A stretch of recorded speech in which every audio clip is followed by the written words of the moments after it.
പലപ്പോഴും ഇത്തരക്കാരിൽ വലിയ തോതിലുള്ള ഭീഷണികളാണ് നമ്മൾ നേരിടേണ്ടി വരുന്നത്. അപ്പോൾ ഭീഷണിയിൽ പെട്ട് ചതിക്കുഴിയിലൊക്കെ വീണുപോയി ജീവിതം പോലും തകരുന്ന സാഹചര്യത്തിലേക്കൊക്കെ എത്തുമ്പോൾ പോലും പലപ്പോഴും പോലീസിനൊന്നും അറിയിക്കാതെ സെറ്റിൽ ചെയ്ത് തീർക്കാൻ വേണ്ടി പലരും ശ്രമിക്കാറുണ്ട്. അത് വലിയൊരു അപകടമല്ലേ?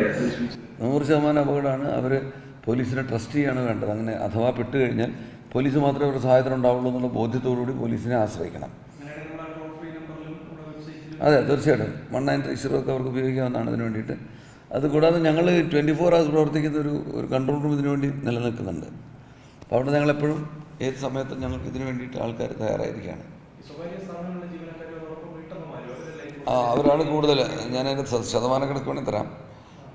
32% ഈ സ്വകാര്യ സ്ഥാപന ആൾക്കാരും, പിന്നെ വീട്ടമ്മമാർ 21%.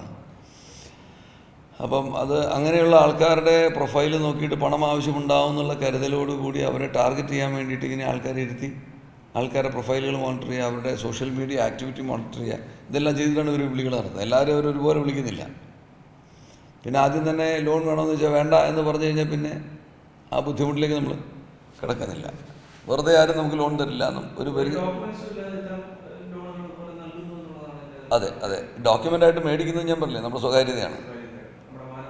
അതെ അതെ അതെ അതെ അതെ അതെ.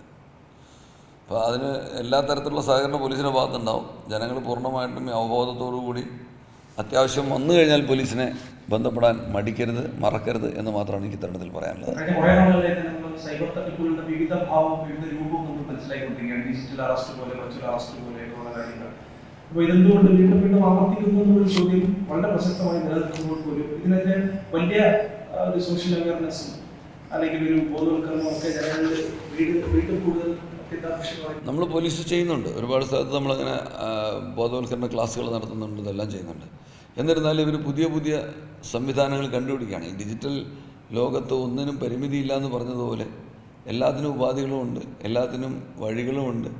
അത് കൂടുതൽ കൂടുതൽ എന്താ പറയുക, അവഗാഹത്തോടുകൂടി കൈകാര്യം ചെയ്യേണ്ട ഒരു മേഖലയെ മാറിയിരിക്കുകയാണ്. അതിന് കൂടുതൽ കൂടുതൽ പ്രാവീണ്യം ഈ കേസ് നടത്തുന്നവരും കേസ് കൊടുക്കുന്നവരും നിയമപാലകർക്കും നേരേണ്ട ആവശ്യം വരുന്നുണ്ട്.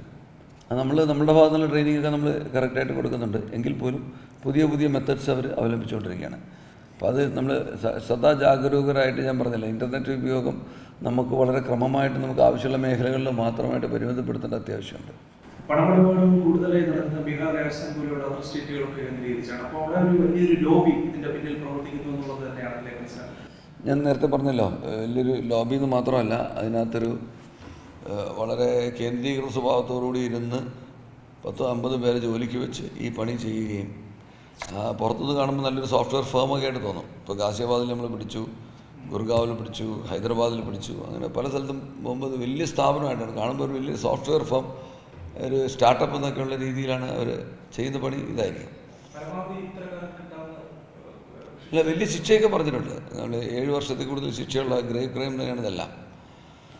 അപ്പോൾ അതിനൊന്നും കുഴപ്പമില്ല. പക്ഷേ എന്താണെന്ന് വെച്ച് കഴിഞ്ഞാൽ ഇത് ഇവർ മുമ്പോട്ട് വന്ന് ഇവരെ പിടിക്കപ്പെടാനും അതിൽ നിന്ന് പണം തിരിച്ച് റിക്കവർ ചെയ്തെടുക്കാനുമുള്ള അധ്വാനമാണ് വലിയ അധ്വാനം എന്ന് പറയുന്നത്. അല്ല, തടസ്സമൊന്നുമില്ല. നമ്മൾ ഈ പറഞ്ഞ കാര്യം നമ്മളോട് കൃത്യസമയത്ത് സഹകരിക്കുക എന്നുള്ളതാണ് ഏറ്റവും പ്രധാനം. പറ്റിയ ഉടനെ തന്നെ പോലീസിനെ അറിയിച്ച് ഞങ്ങളുടെ കൂട്ടത്തിൽ നിന്ന് അവർക്ക് പലപ്പോഴും ഭയപ്പാട് വരുന്നതിൻ്റെ കാര്യം എന്ന് പറഞ്ഞു കഴിഞ്ഞിട്ടുണ്ടെങ്കിൽ പോലീസിനെ വിശ്വസിക്കാമോ എന്നുള്ളതാണ്. അതും നിങ്ങൾക്ക് വേറെ വിശ്വസിക്കാൻ ഈ നാട്ടിലാരും ഇല്ല എന്നുള്ള തിരിച്ചറിവ് നിങ്ങൾക്ക് വേണം. അപ്പോൾ അതിൽ എന്തെങ്കിലും ബുദ്ധിമുട്ട് വരികയാണെങ്കിൽ അതിൽ മേൽ ഉദ്യോഗസ്ഥന്മാരിപ്പുണ്ട് പോലീസിൽ. അപ്പോൾ അവർ വഴി എല്ലായ്പ്പോഴും പരിഹാരം നിങ്ങൾക്ക് കിട്ടുമെന്നുള്ളതിന് ഒരു തർക്കമില്ല. പക്ഷേ നിങ്ങളിത് ഇവരുമായിട്ട് മുമ്പോട്ട് പോയാൽ ഇവർ യഥാർത്ഥത്തിൽ വളരെ ക്രിമിനൽ സ്വഭാവമുള്ള, പണം ഏത് രീതിയിലും തട്ടിക്കൊണ്ടു പോകുന്നതിൽ തെറ്റില്ല എന്ന് കരുതുന്ന ഒരു വിഭാഗം ആൾക്കാരാണ്. അങ്ങനെയുള്ളവരുടെ അടുത്ത് ഒരിക്കലും നിങ്ങൾക്ക് നെഗോഷിയേറ്റ് ചെയ്ത് മാത്രം നിങ്ങൾക്കൊരു പരിഹാരം ഉണ്ടാകാൻ പറ്റില്ല എന്നുള്ളത് മനസ്സിലാക്കിക്കൊണ്ട് കഴിയുന്നത് ഇത്തരക്കാരിൽ പെടാതിരിക്കാൻ നോക്കുക. പെട്ടുകഴിഞ്ഞാൽ പൂർണ്ണമായും പോലീസിനെ ആശ്രയിക്കുക.